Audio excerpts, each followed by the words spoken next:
नमस्कार दोस्तों, बहुत बहुत स्वागत है आप सभी का हमारे YouTube चैनल ऑफिसर जिद में। जिद ऐसी जो तूफानों को हिला दे, जिद ऐसी जो पत्थर को भी मोम बना दे, जिद ऐसी जो आपको सोने ना दे, जिद ऐसी जो आपको कामयाब बना दे, आपको ऑफिसर बना दे। दोस्तों, इसी जिद, इसी जुनून के साथ आज हम स्टार्ट करने वाले हैं अपना टॉपिक उपराष्ट्रपति। भारत के संविधान में उपराष्ट्रपति का पद आर्टिकल 63 के अंतर्गत दिया गया है। क्योंकि हम सभी जानते हैं कि जो हमारी प्रणाली है वो संसदीय शासन प्रणाली है। संसदीय शासन प्रणाली, संसदीय शासन प्रणाली में जो संघ की कार्यपालिका शक्ति होती है वो राष्ट्रपति में निहित होती है। ये हम राष्ट्रपति वाले चैप्टर में पीछे पढ़ चुके हैं। तो जिसने राष्ट्रपति को नहीं पढ़ा है, हमारे वीडियो के नीचे लिंक डिस्क्रिप्शन में दिया हुआ है, आप वहाँ से जाके पूरा राष्ट्रपति का चैप्टर अच्छे से पढ़िए। तो संसदीय शासन प्रणाली में क्या होता है, जो संघ की कार्यपालिका शक्ति होती है वो राष्ट्रपति में निहित होती है। राष्ट्रपति के नाम से ही सारी संधियाँ, जितने भी विधेयक होते हैं, राष्ट्रपति ही अंतिम उसमें अपना समर्थन देता है, अंतिम हस्ताक्षर राष्ट्रपति ही देता है। कहने का मतलब जब तक राष्ट्रपति मंजूरी नहीं देगा तब तक कोई भी विधेयक पूर्ण रूप से विधान या अधिनियम नहीं बन सकता है।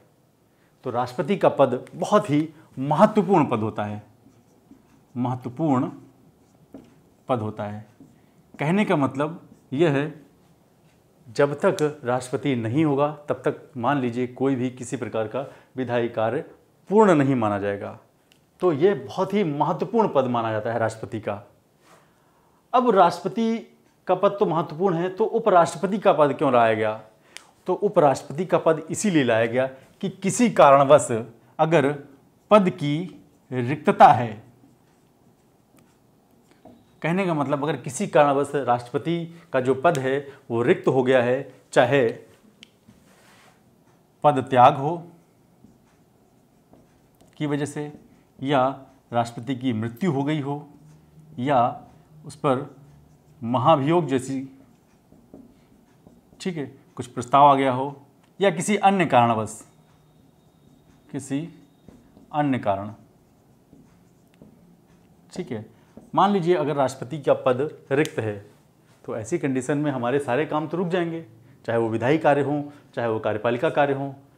तो कहने का मतलब उन कार्यों को पूर्ण करने के लिए एक अल्टरनेट व्यवस्था के लिए यहाँ पर संविधान में उपराष्ट्रपति का पद लाया गया। अल्टरनेट व्यवस्था में कैसे?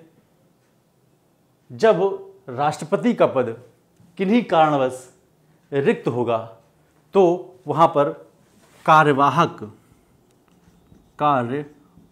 राष्ट्रपति का कार्य करेगा कौन? उपराष्ट्रपति। देखिए, यहाँ पर एक अल्टरनेट व्यवस्था ऐसी करेगी कि अगर राष्ट्रपति नहीं है तो वहाँ पर कार्य उपराष्ट्रपति करेगा। इसी तरह अगर मान लीजिए किसी कारणवश उपराष्ट्रपति भी नहीं है तो संविधान कहता है कि हमारा कार्य नहीं रुकना चाहिए, जो संसदीय कार्य हैं उसमें बाधा नहीं पड़नी चाहिए। राष्ट्रपति का पद बहुत महत्वपूर्ण पद होता है। अगर राष्ट्रपति का पद रिक्त रहेगा तो समझा जाएगा जो हमारा राष्ट्राध्यक्ष है उसका पद रिक्त है। कहने का मतलब ऐसा मान लीजिए घर में जो मुखिया होता है, अगर मुखिया ही ना रहे तो घर का संचालन कैसे होगा? तो ठीक उसी तरह अगर राष्ट्रपति ही नहीं है तो पूरे देश का संचालन कैसे होगा? तो कहीं ना कहीं राष्ट्रपति की पद की रिक्तता को पूर्ण करने के लिए वहाँ पर उपराष्ट्रपति जैसे पदों को समाहित किया गया हमारे भारतीय संविधान में। अब बताया गया अगर किसी कारणवश उपराष्ट्रपति भी नहीं है तो क्या हो सकता है? तो उसके लिए भारत का जो सर्वोच्च न्यायालय का मुख्य न्यायाधीश होता है, इसको हम भारत का मुख्य न्यायाधीश भी बोलते हैं, मुख्य न्यायाधीश, यह कार्यवाहक राष्ट्रपति की भांति कार्य करेगा। फिर बात आती है, अगर मान लो ऐसी कोई कंडीशन पड़ी कि राष्ट्रपति भी नहीं है, उपराष्ट्रपति भी नहीं है और मुख्य न्यायाधीश भी नहीं है, तब क्या ये पद रिक्त हो सकता है राष्ट्रपति का? जी नहीं, बिल्कुल नहीं। क्यों? महत्वपूर्ण पद है, हम इसको रिक्त नहीं रख सकते हैं। तो मुख्य न्यायाधीश भी नहीं है तो वरिष्ठतम न्यायाधीश होगा, सुप्रीम कोर्ट का जो वरिष्ठतम न्यायाधीश होगा, उसको वहाँ पर कार्यवाहक राष्ट्रपति की तरह वहाँ पर रखा जाएगा। तो देखिए यहाँ पर इसीलिए अल्टरनेट व्यवस्था करी गई है कि राष्ट्रपति का पद कहीं रिक्त नहीं हो सकता है। अच्छा, कार्यवाहक राष्ट्रपति बन जाएगा, लेकिन कहा गया कि 6 महीने के भीतर, 6 महीने के अंदर अंदर चुनाव कराना आवश्यक है। जब तक नहीं है, ठीक है, तब तक कार्यवाहक राष्ट्रपति तो बनेगा, उपराष्ट्रपति, लेकिन यह भी कहा गया कि जल्दी से जल्दी, कहने का मतलब 6 महीने के अंदर ही हमको राष्ट्रपति का चुनाव कराना अवश्य हो जाएगा। अब 2 चीज़ें यहाँ पर निकल के आती हैं। जो उपराष्ट्रपति का पद है, उपराष्ट्रपति का पद यूएसए से प्रेरित है, यूएसए के संविधान से प्रेरित है। यूएसए के संविधान में उपराष्ट्रपति का पद समाहित है, तो वहीं से प्रेरणा पाकर संविधान निर्माती सभा ने भारतीय संविधान में भी उपराष्ट्रपति जैसे पदों को समाहित किया है। अब समाहित करने का कारण तो हम लोग समझ गए, इसका क्या उद्देश्य है। चूंकि पद यूएसए से लिया गया है, लेकिन यूएसए का जो उपराष्ट्रपति है और भारत का जो उपराष्ट्रपति है, दोनों में थोड़ा सा अंतर ये है। अगर मान लीजिए यूएसए में राष्ट्रपति का जो पद है वो रिक्त होता है, तो उपराष्ट्रपति बचे हुए पूरे कार्यकाल भर राष्ट्रपति रहेगा। कहने का मतलब, जैसे मान लीजिए 2 साल 5 साल का कार्यकाल होता है, 2 साल के बाद पद रिक्त हो गया, तो अगले 3 साल तक लगातार हमारा जो वहाँ का उपराष्ट्रपति है वो बना रहेगा, कार्यकाल पूरा करेगा 5 साल तक। यह है यूएसए में। लेकिन भारत में ऐसा नहीं है। भारत में कार्यकाल अगर रिक्त है राष्ट्रपति का, तो उपराष्ट्रपति जो कार्यवाहक राष्ट्रपति की भांति कार्य कर रहा है, सिर्फ और सिर्फ मैक्सिमम 6 महीने तक ही रह सकता है। हमारे संविधान में कहा गया कि 6 महीने के अंदर ही वहाँ पर चुनाव कराना अत्यंत आवश्यक है। ठीक है, तो चुनाव यहाँ पर 6 महीने के अंदर होंगे, तो मैक्सिमम 6 महीने तक ही उपराष्ट्रपति कार्यवाहक राष्ट्रपति की भांति कार्य करने वाला है। लेकिन यूएसए में क्या है कि वो जब तक उसका कार्यकाल नहीं पूरा हो जाएगा, ठीक है, तब तक वो उपराष्ट्रपति ही राष्ट्रपति की भांति काम करेगा।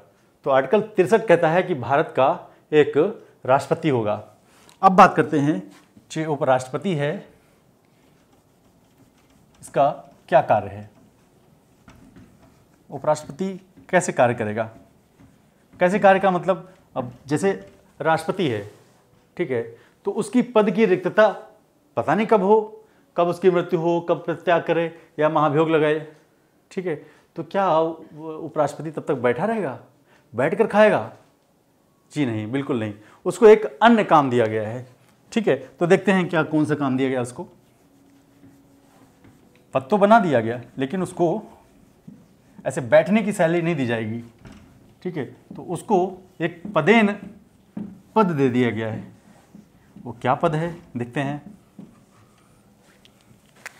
कार्य की बात करें अगर हम, उपराष्ट्रपति का कार्य आर्टिकल 64 के तहत, आर्टिकल 64 कहता है कि उपराष्ट्रपति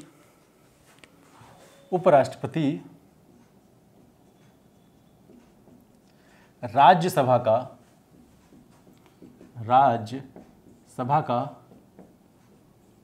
पदेन सभापति होगा।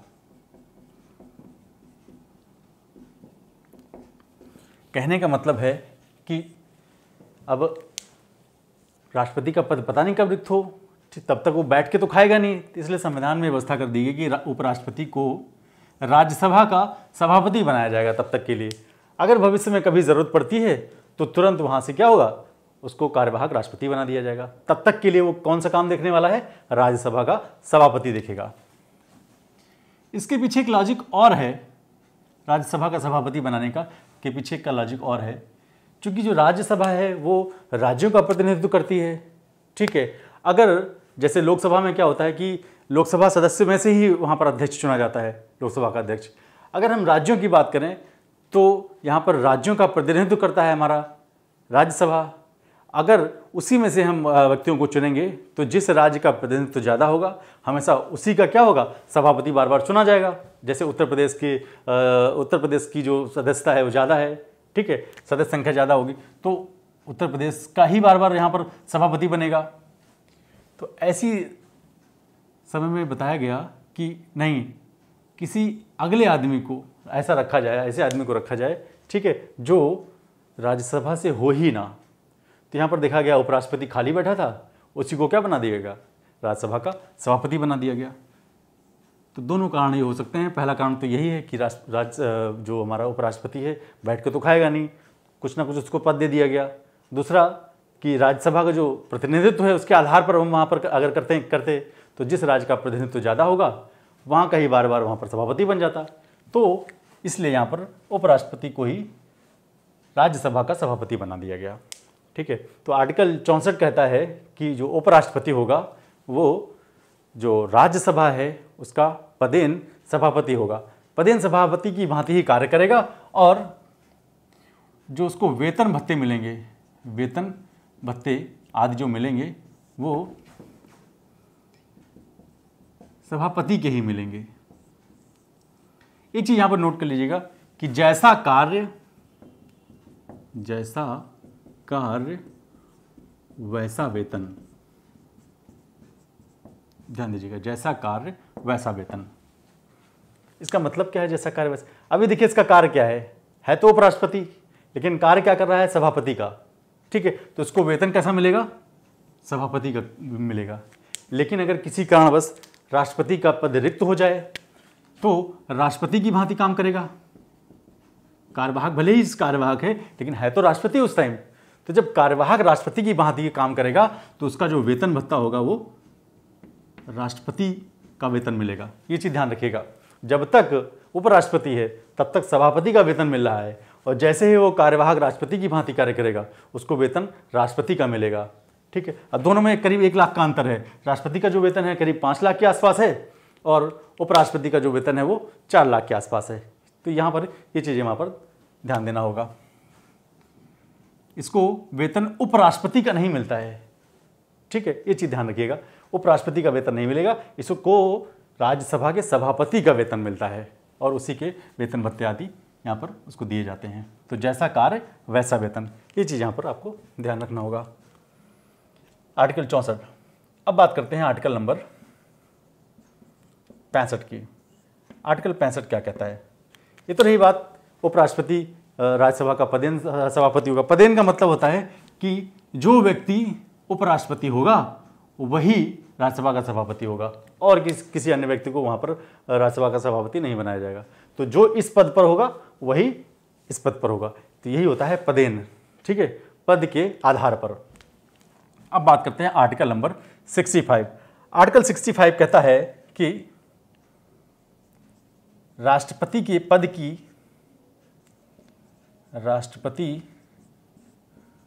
पद की रिक्तता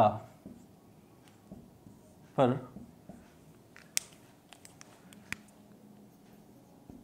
कार्यवाहक राष्ट्रपति की भांति कार्य। ठीक है, अब पद की रिक्तता अभी बताया हमने, कुछ भी हो सकता है, जैसे पद त्याग हो जाएगा, पद त्याग, मृत्यु या महाभियोग या अन्य कारण, अनुपस्थित भी हो सकता है, अनुपस्थिति। अगर ऐसे कारण हैं, पद त्याग हो जाए, मृत्यु हो जाए, महाभियोग आदि हो जाए, ठीक है, तो वहाँ पर पद रिक्त हो जाएगा। जब पद रिक्त हो जाएगा तो उस कंडीशन में कार्यवाहक राष्ट्रपति की भांति कार्य करेगा। ठीक है, तो 2 कार्य हो गए इसका। पहला तो उपराष्ट्रपति जो है वो राज्यसभा का पदेन सभापति की तरह काम कर रहा है। ठीक, दूसरा कार्य ये हो गया कि जब राष्ट्रपति की पद की रिक्तता होगी, किसी कारणवश अगर राष्ट्रपति का पद रिक्त हो गया तो उस कंडीशन में कार्यवाहक राष्ट्रपति की भांति कार्य करेगा। और जब कार्यवाहक राष्ट्रपति की भांति कार्य करेगा तो जितनी भी सुविधाएं हैं जो राष्ट्रपति को मिलती थी, चाहे उसके वेतन हो, चाहे भत्ते हों, या जो भी सुविधाएं हैं, उस टाइम फिर वो उन सभी सुविधाओं का लाभ राष्ट्रपति की भांति ही उठाएगा। ये चीज़ आपको वहाँ पर ध्यान देनी होगी। अब बात करते हैं इसका निर्वाचन कैसे होता है। ये तो रही बात कार्य की। अब बात करते हैं निर्वाचन की। उपराष्ट्रपति का निर्वाचन। उपराष्ट्रपति का निर्वाचन भी राष्ट्रपति के निर्वाचन के जैसा ही होता है, कुछ अंतर के साथ। देखते हैं निर्वाचन।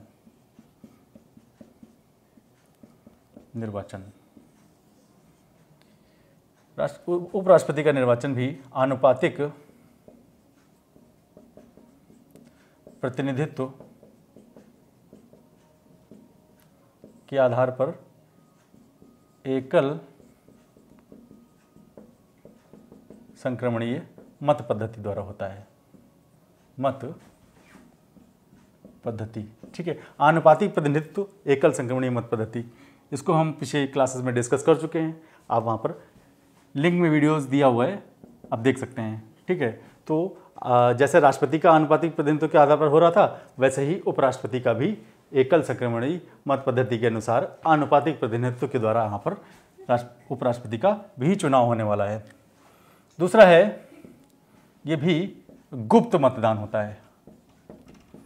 गुप्त मतदान का मतलब होता है कि ये भी पूरी तरह से क्या होगा, गुप्त रूप से मतदान दिया जाएगा। इसमें कोई भी ये नहीं होगा कि जो पार्टी वाला है अपनी पार्टी का ही वोट देगा, नहीं, जिसका जो मर्जी वो वोट दे। यहाँ पर दल बदल जैसे कानून, दल बदल कानून लागू नहीं होंगे, तो ये चीज़ ध्यान दीजिएगा, गुप्त मतदान होता है। अच्छा, ये तो रही बात निर्वाचन की पद्धति। अब निर्वाचक मंडल जो होगा उसमें कौन कौन भाग लेगा। निर्वाचक जो मंडल होगा, यहाँ पर थोड़ा सा डिफरेंस है। निर्वाचक पद्धति तो वही है जो राष्ट्रपति की थी, आनुपातिक प्रतिनिधित्व होगा और एकल संक्रमणीय मत पद्धति होगा और गुप्त मतदान होगा। लेकिन निर्वाचक जो मंडल था राष्ट्रपति में, थोड़ा सा डिस्कस कर लेते हैं। निर्वाचक मंडल राष्ट्रपति में क्या था कि जो संसद थे उसके दोनों सदनों को केवल निर्वाचित सदस्य लिए जा रहे थे। लेकिन यहाँ पर क्या है, निर्वाचित और व मनोनीत दोनों सदस्य लेंगे, ठीक है। तो सदन के यानी कि संसद के निर्वाचित और मनोनीत दोनों सदस्य भाग लेंगे। राष्ट्रपति के चुनाव में क्या था कि जो राज्य विधानसभाएं थी वहां के भी निर्वाचित सदस्य भाग ले रहे थे। लेकिन उपराष्ट्रपति के निर्वाचक में राज्य विधानसभाओं के जो निर्वाचित सदस्य हैं या मनोनीत सदस्य हैं, कोई भाग नहीं लेगा। ना ही केंद्र शासित जो दो प्रदेश थे, पांडुचेरी और दिल्ली, वहाँ की जो विधानसभाएं थी वहाँ के भी निर्वाचित सदस्य भाग ले रहे थे राष्ट्रपति के चुनाव में। लेकिन यहाँ पर विधानसभाएं चाहे वो दिल्ली पांडुचेरी की हो या अन्य राज्यों की हो, ठीक है, कोई भाग नहीं लेगा। सिर्फ और सिर्फ संसद के निर्वाचित और मनोनीत दोनों सदस्य यहाँ पर भाग लेंगे। तो ये बेसिक डिफरेंस हो गया हमारा उपराष्ट्रपति और राष्ट्रपति के निर्वाचक मंडल में, ठीक है। यहाँ पर उपराष्ट्रपति में सिर्फ और सिर्फ संसद के ही दोनों सदस्य ले लिए जाएंगे, निर्वाचित भी लिए जाएंगे और मनोनीत भी ले जाएंगे। राष्ट्रपति में तो सिर्फ और सिर्फ निर्वाचित ही ले रहे थे, लेकिन यहाँ पर दोनों लेंगे, निर्वाचित भी लेंगे और मनोनीत भी लेंगे। आगे प्रोसेस वही रहेगा। यहाँ पर बस और बस 20 प्रस्तावक हो जाते हैं और 20 अनुमोदक हो जाते हैं। राष्ट्रपति में 50 प्रस्तावक थे, 50 अनुमोदक थे। प्रक्रिया वही है। यहाँ पर भी 15,000 रुपये जमानत राशि है, ठीक है। और राष्ट्रपति में भी जमानत राशि 15,000 ही थी। तो देखिए 20 प्रस्तावक, ठीक है, नाम का प्रस्ताव लाएंगे कि फलाने आदमी को उपराष्ट्रपति हेतु हम खड़ा कर रहे हैं और उसका 20 लोग ही समर्थन कर देंगे कि हाँ हम भी इसका समर्थन करते हैं। लेकिन राष्ट्रपति में 50-50 था, तो यहाँ पर 20 लोग प्रस्ताव लाएंगे और 20 ही लोग उसका समर्थन कर देंगे। कहने का मतलब कुल 40 लोग की आवश्यकता होती है उपराष्ट्रपति पद हेतु। तब आनुपातिक प्रतिनिधित्व प्रणाली के आधार पर एकल संक्रमणीय मत पद्धति के अनुसार गुप्त मतदान होकर वहाँ पर उपराष्ट्रपति का चुनाव होगा। और चुनाव में कौन भाग लेगा? सिर्फ और सिर्फ संसद के निर्वाचित और मनोनीत सदस्य, बाकी कोई नहीं लेगा भाग। राज्य के जो विधानसभाएं हैं वहाँ के सदस्य भाग नहीं लेंगे, ठीक है। अब बात करते हैं इसकी पदावधि कितनी होती है। जो उपराष्ट्रपति होगा वो कितने साल तक अपने पद पर बना रहेगा? पदावधि आर्टिकल 67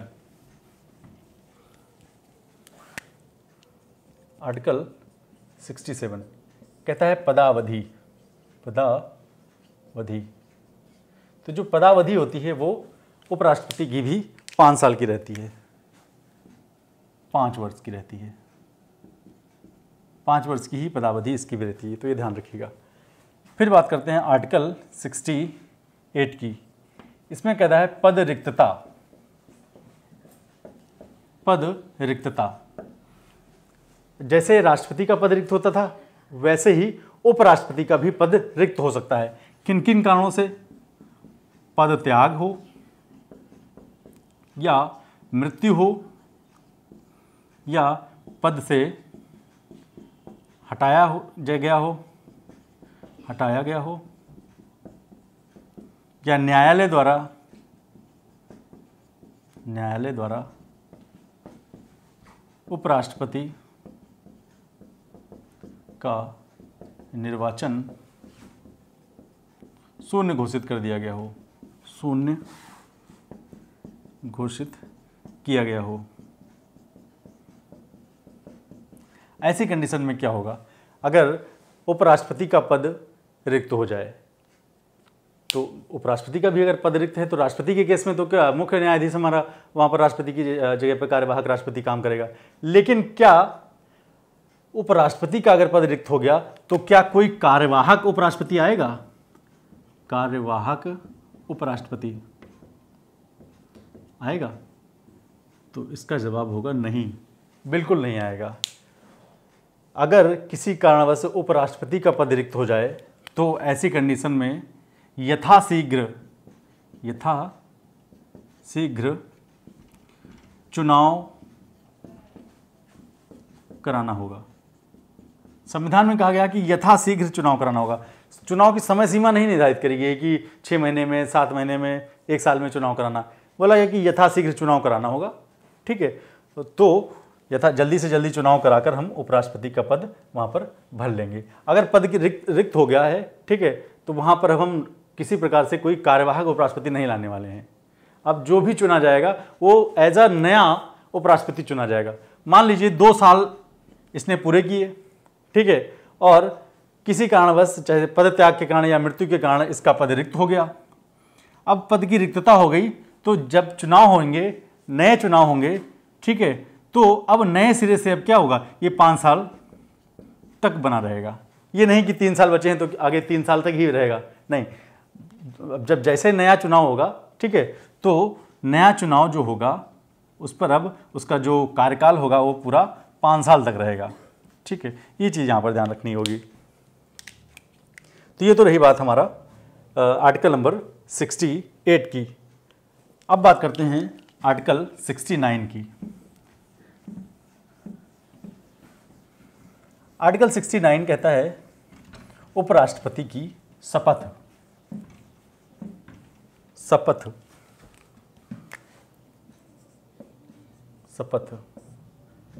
आर्टिकल 69 राष्ट्रपति में, आर्टिकल 60 में शपथ थी।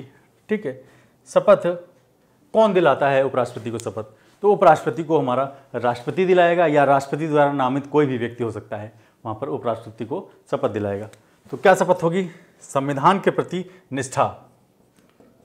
संविधान के प्रति निष्ठा होगी। ठीक है, कहता है कि मैं संविधान के प्रति निष्ठा रखूंगा। और अगला है अपने पद के प्रति श्रद्धा एवं निष्ठा रखूंगा। कहने मतलब संविधान के प्रति शपथ होती है और इसकी अपने पद के प्रति शपथ होती है। ठीक है, तो आर्टिकल नंबर 68 में जो उपराष्ट्रपति है उसकी शपथ यहाँ पर निर्धारित करी गई है। तो ये तो रही बात हमारे उपराष्ट्रपति के शपथ की। अब इसके पद की कुछ शर्तें भी होती हैं। पद की शर्तें भी होती हैं। पद की शर्तें क्या होती हैं? पद की शर्तें, पद की शर्तों में हम देखेंगे कि जो उपराष्ट्रपति होगा, ठीक है, वो किसी भी सदन का सदस्य नहीं होना चाहिए, नहीं होगा।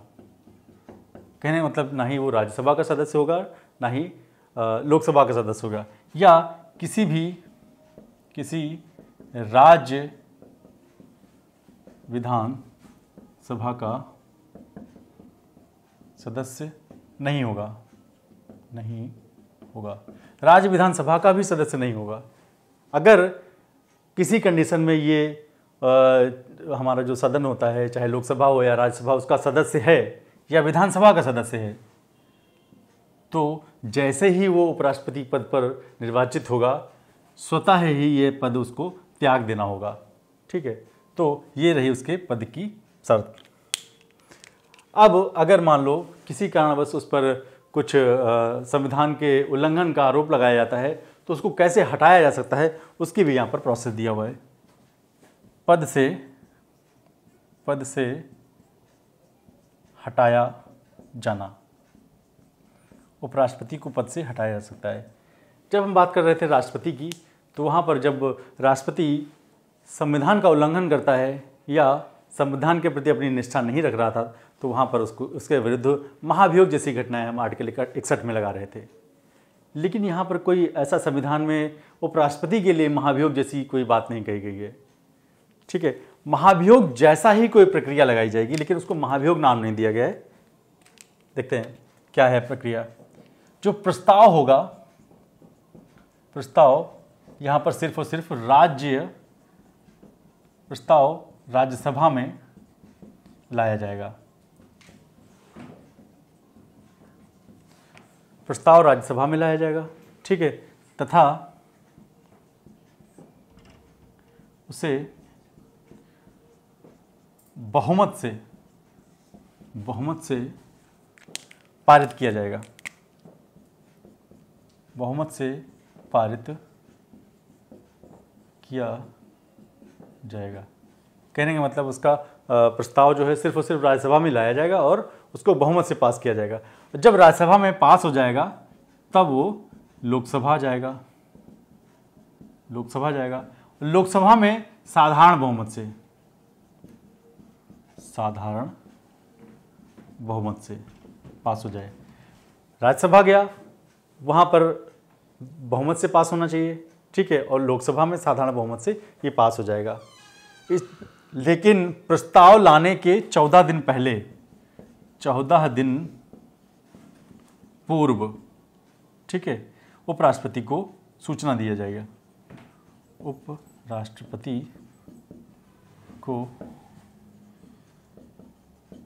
सूचित किया जाएगा। उपराष्ट्रपति को सूचित किया जाएगा। 14 दिन पहले बताया जाएगा कि भाई आपके विरुद्ध ऐसी ठीक है प्रस्ताव लाया, आपको हटाने का प्रस्ताव लाया जा रहा है।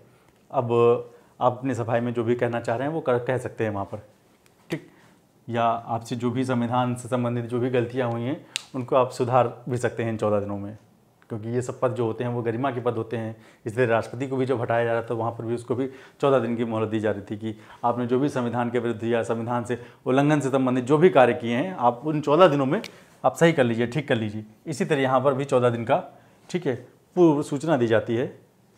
तो 14 दिन की पूर्व सूचना इसीलिए दी जाती है ताकि आप उस गलती को सुधार सकें। अगर वो गलती नहीं सुधार सकते हैं आप, तो ठीक है, प्रस्ताव राज्यसभा में आएगा, राज्यसभा में बहुमत से पास करना होगा। राज्यसभा में बहुमत से पास हो गया, अब लोकसभा में जाएगा। लोकसभा में साधारण बहुमत से पास हो जाएगा। जैसे ही लोकसभा में साधारण बहुमत से पास होगा, उसी तारीख से उपराष्ट्रपति पद से हट जाएगा। कहने का मतलब उसका जो पद होगा वो रिक्त हो जाएगा। अब पद की रिक्तता मैंने बताई, पद की रिक्तता जब हो जाएगी तो वहाँ पर कोई कार्यवाहक उपराष्ट्रपति नहीं आएगा। ठीक है, यथाशीघ्र वहाँ पर चुनाव कराना आवश्यक हो जाएगा। तो इस तरह से हम उपराष्ट्रपति को यहाँ पर पढ़ लेंगे। तो उपराष्ट्रपति का पद इसीलिए दिया गया है कि हमारा जो कार्य हैं, संसदीय कार्य हैं या हमारे कार्यपालिका कार्य हैं या जो विधायी कार्य हैं, ठीक है, किसी प्रकार से उसमें कोई हस्तक्षेप ना आए या रुकावट ना आए, अनवरत रूप से, कंटिन्यूअस रूप से हमारे कार्य चलते हैं निरंतर। इसीलिए वहाँ पर उपराष्ट्रपति जैसे पदों को हमारे संविधान में समाहित किया गया है। आशा करता हूँ दोस्तों आज की वीडियो आपको अच्छी लगी होगी। अगर अच्छी लगी हो तो प्लीज़ लाइक शेयर और कमेंट ज़रूर कर दें। सब्सक्राइब कर दीजिए, नोटिफिकेशन बेल आइकन दबा दीजिए ताकि समय समय पर हमारी अपडेट्स आप तक पहुंचती रहें। बहुत बहुत धन्यवाद।